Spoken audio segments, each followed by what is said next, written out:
Hi everyone, Connor Moss here with Warm Heart Counseling, and I wanted to go live today to talk a little bit about trauma.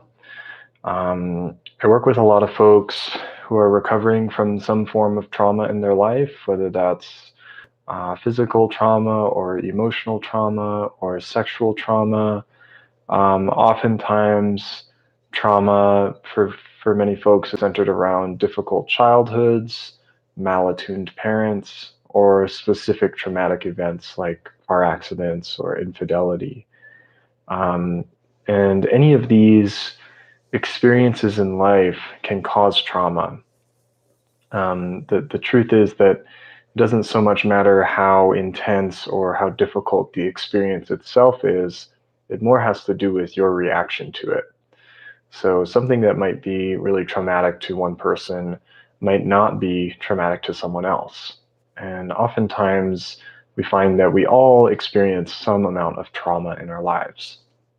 And what trauma really is any experience that's too much for your nervous system to process and handle in the moment.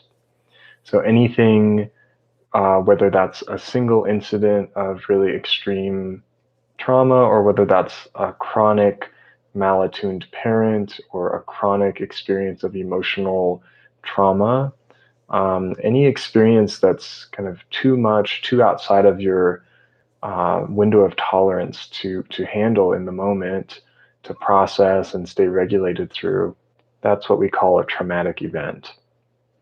And what I specifically want to talk about is the four most common reactions that your body or your emotions or your system will have to a traumatic experience. And we'll see how these four reactions can play out later in life over time. So, the four most common reactions to trauma are what we call fight, flight, freeze, and fawn. And these are terms that describe specific physiological, emotional, and mental programs or strategies that your body goes into when it goes through a traumatic experience. And it's important to remember that fight, flight, freeze, and fawn all happen below the conscious mind. So when you have a traumatic thing happen to you, you aren't thinking through, I think I'll get really angry right now, or I think I'll try to run from this. What happens is um, to simplify it, your lizard brain or your lower brain takes over, your brain stem takes over and automatically puts you into one of these strategies for survival. So when something intolerable happens, and again, that can be something that we classically think of as trauma, like living through war or sexual trauma, can also happen slowly over time in a uh, with malattuned parents or emotionally distant family units. Any of those experiences that start to feel like too much or like you can't handle them, especially as a kid, your body will revert to one of these strategies to try to keep you safe.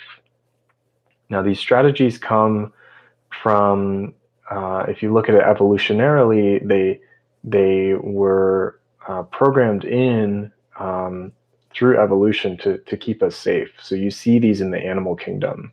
You see a gazelle who gets caught by a lion will go into freeze and shut down and go limp. Before they get caught, they will run. They will go into flight. If they think they can handle the predator, they will try to fight the predator off with a rush of adrenaline. And they see fawning in animals as well, where an animal will try to take care of or accommodate their aggressor to try to keep themselves safe. So it's important to remember that all of these strategies come from a lower part of your brain that's connected to your physical body, and therefore they require often physical interventions to slow them down. And these can be mindfulness exercises or breathing exercises or moving your body, but it's not the type of thing that you can just think your way out of. And it's not the type of thing that you should blame yourself for, because this happens automatically in response to an overwhelming stimuli. So I want to go in a little bit further into detail with each of these 4 strategies, because what can happen with trauma is if you experience trauma and you revert to one of these 4 strategies, you can revert to them often later in life, even after the traumatic event has passed. So your body doesn't always get the signal that it's safe again fully, and will get stuck in one of these 4 reactions. So when we look at PTSD or post-traumatic stress, and when we look at trauma healing, we're really looking for one of these 4 reactions and seeing how that shows up in your life today after the trauma has ended, and then find a way to work with and soothe that reaction in the moment. So fight is the first reaction, and it's often the initial impulse for many people in a traumatic experience. Fight is when your body goes into fighting mode. There's a threat that has come up in the traumatic experience. There's a threat that you're facing, and your body will give you a huge rush of adrenaline, of cortisol. Your pupils will dilate so you can see more clearly. There will be all sorts of physiological changes in your body that prime your body physiologically for a fight.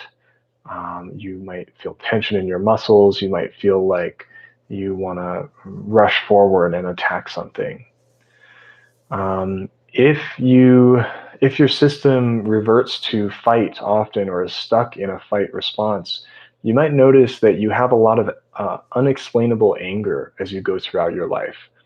You can also notice that you react to threatening situations, even if they're not life-threatening, and you might react with a lot of anger, and your first impulse might be to fight. Maybe you get in fights often.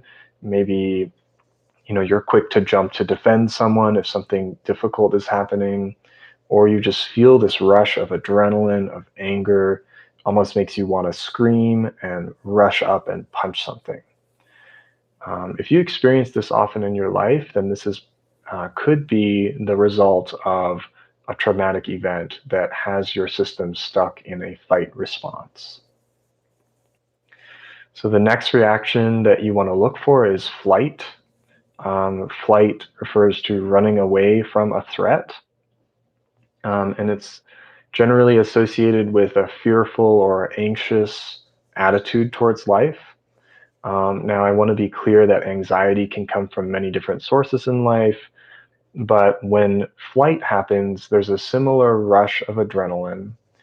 With all of these reactions, maybe except for Fawn, sometimes there is an adrenaline rush, because if you're in a life-threatening situation, your body is going to try to prepare you to react as best as you can. And in that moment, you want to be fast, you want to be quick thinking, and you want to have adrenaline in your system. So the same with fight.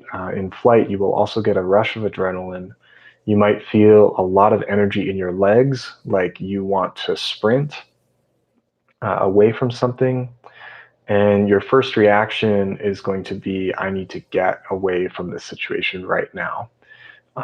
So if you experience a threat and your initial reaction is to run away, now, of course, this can be a natural response sometimes, but if you notice that it's above and beyond what a reasonable response to the stimuli is, then this could be a flight reaction that you're experiencing in your body, because your system is reminded of a traumatic event in the past. So in flight, you'll experience a lot of fear and anxiety and jumpiness, and you might feel energy in your legs. You might want to scream, and you might want to run away from something. In freeze, if in the animal world, you see how animals will often go through these 2 strategies really quickly. First, they'll see if they can fight the predator. If they can't, they'll run. And if they get caught, then they go into freeze. So this is a little more of an advanced strategy in your system. And freeze, unlike fight or flight, actually is not as active and energizing. There can still be an adrenaline rush, but there will also be a frozen sensation where your system feels like it shuts down. You might, in extreme cases, feel like you dissociate or leave your body. And you might feel like you are not able to respond to the world around you. People might be talking to you, people might be asking you questions or trying to engage with you, and you're unable to respond because you're stuck in what feels like a frozen stance. Um, in freeze, uh, you have very low energy. You feel really stuck, and it can be associated with depression or a feeling of being shut down emotionally in life. Um, freeze can happen. Some sexual assault survivors report feeling frozen in during the assault because there's a really scary stimuli, and fighting and running is not an option in those situations. So in the freeze response, your body is just shutting down to try to, mm, in the hopes that the predator will look away and that you can then run.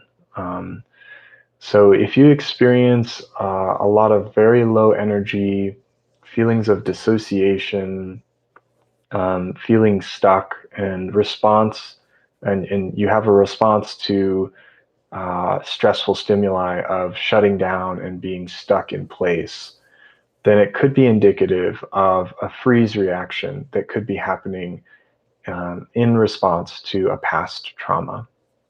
I want to be clear that there could be many different sources for depression, and depression doesn't necessarily mean that you've experienced trauma and you are in a freeze response, but it could also be indicative of a post-traumatic stress, where freeze was the strategy that was selected at that time. Now, the last strategy, Fawn, is one that was talked about, discovered, and researched more recently than fight, flight, and freeze, but it was added as another strategy in response to trauma that we see sometimes, especially in family trauma and chronic emotional trauma, where your aggressor is your parent or someone that you live with. When fight, flight, and freeze aren't really options, then fawning, or taking care of, accommodating, and trying to please those around you, could be a strategy that could get you through a traumatic situation with less stress on yourself. So if you think about a really malattuned parent with a lot of mental health problems who maybe is emotionally and verbally abusive to their kids, fawning or taking care of, making sure that parent is in a good mood is actually going to be a very adaptive strategy in that situation. And similar to fight, flight, and freeze, fawning can get stuck in the on position later in life, even after the traumatic event has ended.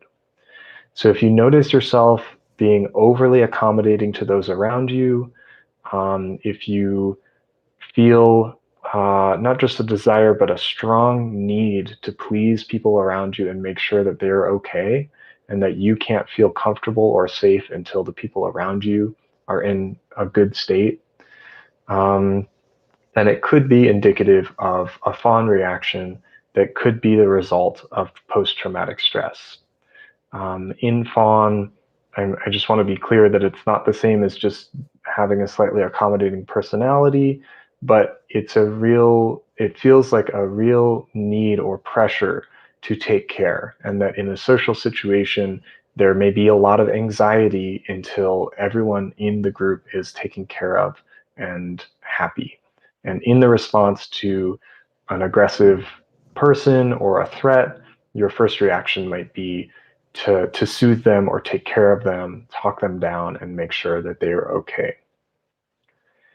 So those are the four reactions that we see very often in post-traumatic stress. And I want to be clear, like I've said, that if you have some of these symptoms, it's not 100% necessarily indicative of PTSD, but it very well could point to some traumatic experience or memory that you have in your system that you could be reacting to. And so if you notice one of these 4 reactions going on often in your life, I think it's a good idea to explore more where these feelings are coming from and potentially explore with a therapist what you might be able to do to soothe or ground some of these ideas. Now, I don't have time in this video to talk in more detail about what to do about these reactions, but I do have another video called Grounding Techniques where you can explore a little bit on how you might be able to regulate if you feel some of these reactions in your daily life. So I hope you found this helpful. If you're struggling with one of these 4 reactions or with post-traumatic stress in your life, I definitely recommend that you talk to a trauma therapist about what you're struggling with. It can be really helpful to talk through and unpack and gain some new skills around your traumatic past. And if that's something you are needing help with, you're always welcome to reach out to me. I'd be happy to connect and answer any questions and see if we could be a good fit to work together. Okay, so I hope you found this helpful. That's it for today, and I will see you all next time. Take care. Bye.